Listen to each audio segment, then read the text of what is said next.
स्वागत है आप सभी का पवन सर स्टडी पॉइंट में।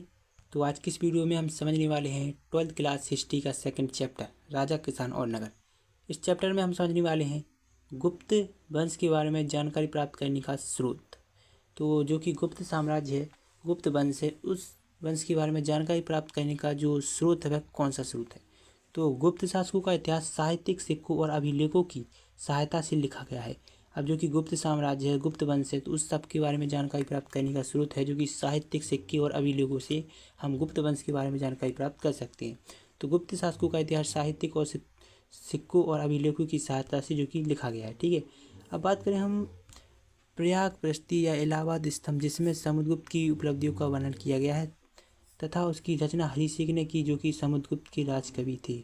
जो कि प्रयाग प्रस्ती है जो कि इलाहाबाद स्तंभ है, जिसमें समुद्रगुप्त की उपलब्धियों का वर्णन किया गया है और इसकी रचना जो कि हरिसिंह ने की थी, जो कि समुद्रगुप्त के राजकवि थे। ठीक है, तो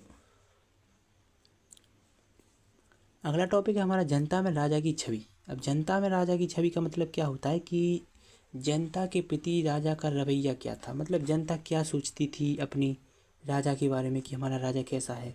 तो उस समय यह क्या था कि जनता में राजा की छवि कुछ अच्छी नहीं थी, क्योंकि उस समय यह था कि राजा अपने राजा के प्रति अच्छा नहीं था। वहाँ की जनता काफ़ी कुछ परेशान रहती थी, क्योंकि चोर डाकू आते थे और उनसे धन वसूल कर ली जाती थी। उनका राजा कुछ नहीं करता था। उस समय जो कि राजा था ना, जनता पर काफ़ी टैक्स लगाता था और कर वसूल करता था, जिसके कारण वहाँ की जनता काफ़ी परेशान हुआ करती थी। तो जनता के प्रति जो कि राजा की छवि थी ना, वह अच्छी नहीं थी। वहाँ के लोग अपने राजा के बारे में कभी भी अच्छा नहीं कहते थे, क्योंकि उनका राजा उन्हें कई सारी टैक्स लगाता था। अब उनका राजा उनके लिए कई सारे टैक्स लगाता था, तो उस समय लोगों ने क्या किया, खेती करना प्रारंभ कर दिया। तो खेती करना प्रारंभ कर दिया क्योंकि उस समय लोगों पर बहुत कई सारे टैक्स थे, तो उन सबको चुकाना पड़ता था। तो उस समय के लिए उन्होंने खेती करना प्रारंभ कर दिया। अब खेती के लिए उन्होंने नई नई तरीक़ों का इस्तेमाल किया, उपज बढ़ाने की नई नई तरीके। तो पहला तरीका जो कि लोहे के हल का प्रयोग।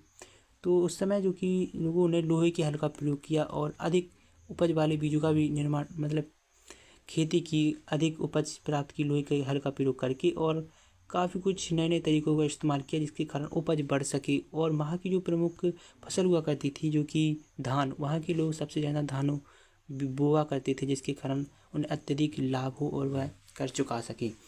तो दूसरा पॉइंट जो कि है कि हमारा कुदाल का प्रयोग। तो उस समय जो कि कुदाल का भी काफ़ी प्रयोग होने लगा था। जो कि कुदाल की बात की जाए तो कुदाल केवल समतल जगह पर खोदने के लिए तो इसका प्रयोग किया ही जाता था, लेकिन जो कि कठोर सतह वाले ज़मीन है, जैसे पहाड़ हो गया, कुछ ऐसी कठोर जगह है, तो उसको खोदने के लिए भी कुदाल का प्रयोग उस समय काफ़ी कुछ किया जाता था। तो कुदाल का प्रयोग जो कि पहाड़ी इलाकों में भी काफ़ी कुछ देखने को मिलता है, और कुदाल का प्रयोग पहाड़ी इलाकों में होता था। तो उस समय कुदाल का भी काफ़ी प्रयोग किया गया था। ठीक है, तीसरा है सिंचाई के साधनों का निर्माण। तो उस समय जो कि सिंचाई के साधनों का निर्माण भी काफ़ी कुछ किया गया था, क्योंकि लोगों को अपनी खेतों की सिंचाई के लिए और काफ़ी कुछ साधन एकत्रित करने पड़ते थे। तो सिंचाई का निर्माण और कुओं का निर्माण भी काफ़ी किया गया था। और सिंचाई के इन साधनों का निर्माण राजाओं तथा पूंजीपति लोगों द्वारा किया जाता था। मतलब कि उस समय की जो सिंचाई का निर्माण करते थे खेती के लिए, तो सिंचाई का साधन का निर्माण जो कि उस समय के पूंजीपति या राजा व्यक्ति हुआ करते थे, बड़े बड़े राजा व्यक्ति हुआ करते थे, तो उस समय उनका सिंचाई का निर्माण उन राजाओं द्वारा किया गया था। तो उस समय सिंचाई के साधनों का निर्माण काफ़ी कुछ किया गया था। अब बात करें हम भूमिदान। अब भूमिदान क्या होता है।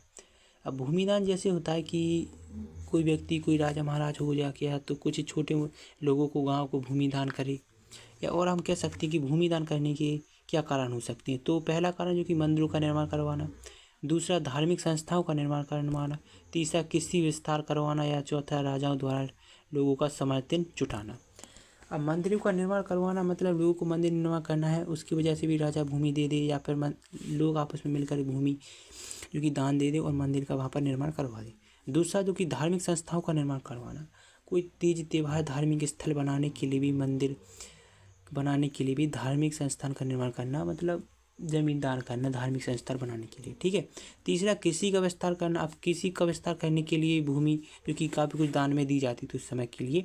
अब राजाओं द्वारा लोगों का समर्थन जुटाना। अब राजा सोचता है कि हम अपनी प्रजा को भूमि दे दें, जिसके कारण वो हमारे साथ हो जाए, एक समर्थन जुट जाए हमारे का, जिसके कारण हमारी राज्य साम्राज्य बड़ा हो जाए। तो राजाओं द्वारा लोगों का समर्थन जुटाने के लिए भी भूमि दान दी जाती थी उस समय। ठीक है, तो अगला टॉपिक हमारा प्रभाव, अब भूमिदान करने का प्रभाव क्या पड़ा समाज पर, तो सामाजिक असमानता में वृद्धि हुई।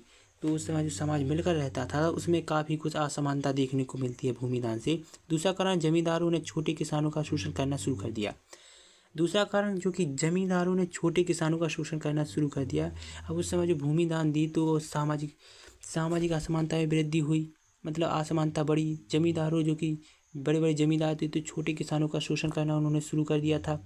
तो इस समय मतलब काफ़ी कुछ प्रभाव पड़ा भूमिदान के लिए। अब बात करें हम प्रभावती गुप्त कौन थी, तो प्रभावती गुप्त की बात की जाए तो चंद्रगुप्त द्वितीय की पुत्री थी।